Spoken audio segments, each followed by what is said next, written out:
আজ হরিয়ালি তিজ। আজকের দিনে শিব পার্বতীর বিয়ে হয়েছিল এই ত্রিযুগী নারায়ণ মন্দিরে। ব্রহ্মা পৌরোহিত্য করেছিলেন আর বিষ্ণু ছিলেন সাক্ষী। সেই অগ্নির আগুন এখনও জ্বলছে।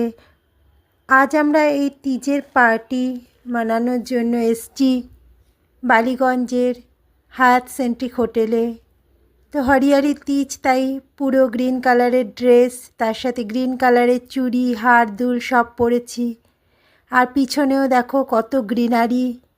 হোটেলটা ভীষণই সুন্দর, 5 স্টার হোটেল।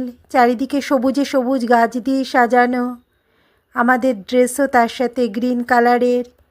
আর এই সময় হাতে গ্রিন কালারে কাচের চুড়ি পরে। আমরাও বিভিন্ন ডিজাইনার কাচের চুড়ি পরে নিয়েছি হাত ভর্তি করে।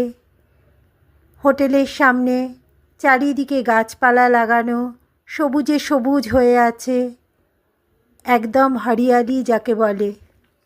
ভীষণই সুন্দর এই হোটেলটা। এখানে আমাদের আজকে হরিয়ালি তিজের পার্টি আছে, একটা অনুষ্ঠান আছে। তা আমরা একদম গ্রিন কালারে সেজে হোটেলের ভিতরে এখন ঢুকবো, ঢুকে অনুষ্ঠানে পার্টিসিপেট করব। তো দেখো বন্ধুরা, হোটেলের ভিতরটা এরকম খুব সুন্দর সাজানো চারিদিকটা। হোটেলের ভিতরে আমরা কিছুক্ষণ ফটো শ্যুট করে নিচ্ছি। আর এটা উপরটা দেখা যাচ্ছে, লিফটের জায়গাটা দেখা যাচ্ছে। এটা অ্যাকচুয়ালি লবি এরিয়া। এখানে আমরা একটুখানি এখন রেস্ট নিচ্ছি। আরও সবাই আসবে, তারপরে আমাদের অনুষ্ঠান শুরু হবে। তাই এখন কিছুক্ষণ আমরা লবিতে বসে রয়েছি। আর একটু পরেই আমাদের অনুষ্ঠান শুরু হয়ে যাবে। যদি ভিডিও ভালো লাগে তবে অবশ্যই লাইক করো, আমার চ্যানেল ট্রাভেলার টুম্পাকে সাবস্ক্রাইব করো। Thank you.